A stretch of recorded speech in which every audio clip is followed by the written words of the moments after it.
avec un plaisir encore plus grand que je reçois Denise Fabre, qui a accepté spontanément au coup de téléphone. Elle m'a dit oui, et je la remercie de parrainer cette toute première exposition que nous inaugurons aujourd'hui. L'AMF de Paris nous avait demandé d'organiser un événement pour le 100e anniversaire. On s'est dit, qu'est-ce qu'on va faire?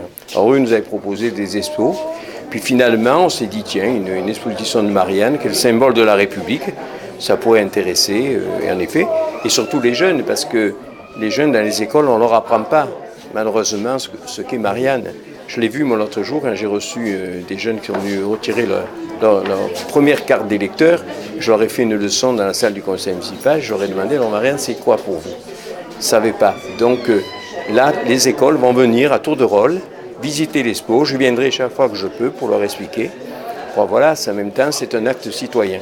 Je disais tout à l'heure, Sisteron, c'est toujours un bonheur pour moi que d'y venir. On ne passe pas, on s'y arrête. Sisteron vaut le détour.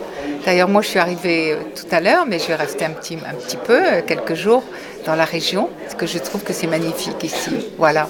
Puis en plus, c'était un honneur pour moi que d'être marraine de cette exposition. C'est le 100e anniversaire de l'Association des maires de France, donc c'est un grand honneur pour moi que d'être là aujourd'hui. Voilà. Vous savez, depuis que je célèbre des mariages, j'ai célébré le mariage de mes filles. J'ai eu le bonheur de célébrer le mariage de mon maire, Christian Estrosi. Et c'est très très important, c'est la République, c'est tout un symbole. Et puis comme l'a dit M. Spagnou tout à l'heure, c'est toute une histoire. Alors moi je ne la connais pas aussi bien que lui, mais voilà. C'était des moments extraordinaires parce qu'il faut quand même que vous imaginiez, vous êtes très jeunes tous, moi je suis arrivée avec la deuxième chaîne couleur. Donc c'était en 64. J'ai commencé en 64. Il y a eu quelques années d'expérimentation. La première chaîne était en noir et blanc. Moi, je suis arrivée avec la couleur. Donc j'étais très heureuse parce que j'étais toute jeune. Et il y avait les grandes dames de la télévision, Catherine Langer, Jacqueline Huette, Jacqueline Cora. Ça dira sûrement des noms qui vont parler aux oreilles de quelques-uns de téléspectateurs ou téléspectatrices qui seront devant le poste aujourd'hui. Et c'était vraiment des moments extraordinaires parce que la France était différente. C'était les grandes dames de la télévision, c'était beaucoup plus discipliné. Enfin, je veux dire, ça n'a plus rien à voir. Mais il faut dire que quand vous faisiez une annonce présentation, vous vous adressiez à la France entière. Parce que là, il n'y avait pas la télécommande pour zapper. Donc tout le monde était devant le poste et tout le monde se réunissait le soir pour regarder la télévision. Et la speakerine, c'était un moment important. Parce qu'on était le lien avec ce monde de la télévision, de l'audiovisuel. Et nous étions le lien. Donc c'était vraiment des grands moments. Ce que je retiens de ces grands moments, ça a été une multitude de moments. Parce qu'il y a eu l'arrivée à la télévision, les premiers pas, il y a eu la télévision couleur qui s'est installée. Et puis cette multitude de chaînes. Et aujourd'hui, quand tout le monde dit on a 400 000, 800 000 téléspectateurs, moi j'ai du mal parce que le film du dimanche soir à ce moment-là, c'était 25 millions, 30 millions de téléspectateurs. Et nous étions dans la France entière, je veux dire, quand nous sortions, on faisait partie de la famille, c'était magnifique, c'était de grands moments. La première fois avec Pierre Douglas, parce que nous étions trois, il n'y avait pas non seulement José Garcimon, mais Pierre Douglas et moi, la première fois, nous avions une chef de service qui était Madame Eliane Victor, qui était avec Madame Lazareff, une des grandes dames de Elle. Oui. Vous savez, ça comptait. Et elle était chef du service des variétés, elle a été nommée.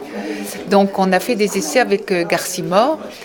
Et je me souviens d'une voix tombant du ciel. Vous savez, comme en régie finale, on était en bas, on faisait des essais, et une voix qui crie, écoutez, de toute façon, moi, je vais vous dire, Denise et Pierre, si dans une semaine, ils ne parlent pas mieux le français, je ne peux pas le garder. On ne comprend pas un mot de ce qu'il dit. Et on s'était engagés auprès d'elle en disant, je vous assure, tout va aller bien et tout. Jamais il a perdu son accent. Et surtout, ce qui est extraordinaire chez lui, c'est qu'en répétition, tout allait bien. Il a amené toute sa ménagerie, tout se passait bien. Et au moment du direct, mais il fallait voir en répétition, tous ces animaux lui obéissaient au doigt et à l'œil. Et quand le direct commençait, ça partait dans tous les sens. Alors, je ne peux pas penser que c'était toujours de l'improvisation, mais je me demande comment ils pouvaient d'un côté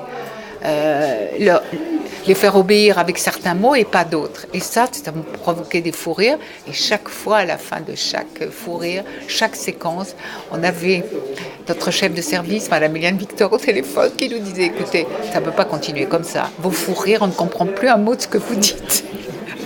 Et on était là tous les deux, on disait jamais on reviendra la semaine prochaine, c'est pas possible. Ah ben on peut pas,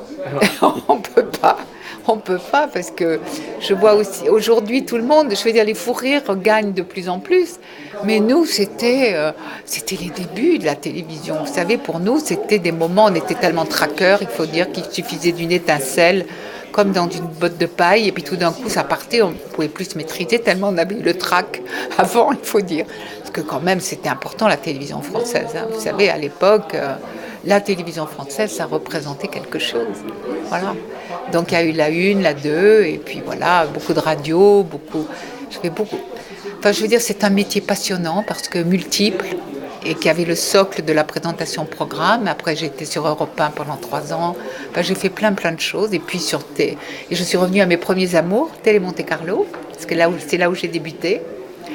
Où, là, il y a eu des tas d'histoires parce que je me souviens. En fait, ce qui avait fait que les présidents de chaînes, des chaînes françaises m'avaient vu et remarqué, c'était que sur Télé Monte Carlo, où je faisais mes débuts, on m'avait donné des pubs à faire, vous savez.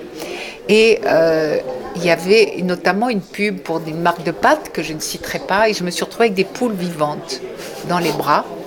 Et en répétition, les poules, partaient dans un sens, donc on m'avait mis tous les textes parce qu'il fallait dire au mot près. Les poules allaient dans un sens et pas dans l'autre. Et le soir, au moment du direct, bien sûr, elles ne partaient jamais dans le même, elles m'échappaient des mains, des bras, et elles partaient dans l'autre sens. Donc moi, ça finissait toujours en fou rire, parce que je ne savais plus quoi dire. Le texte, j'y arrivais pas, donc j'ai dit après, écoutez, non, je crois que je ne vais pas continuer. Et en fait, après, ils me demandaient, les fabricants de ces pâtes m'ont demandé, et demandaient à ce que ce soit moi, mais chaque fois, c'était la même chose, les poules ne partaient jamais dans le bon sens.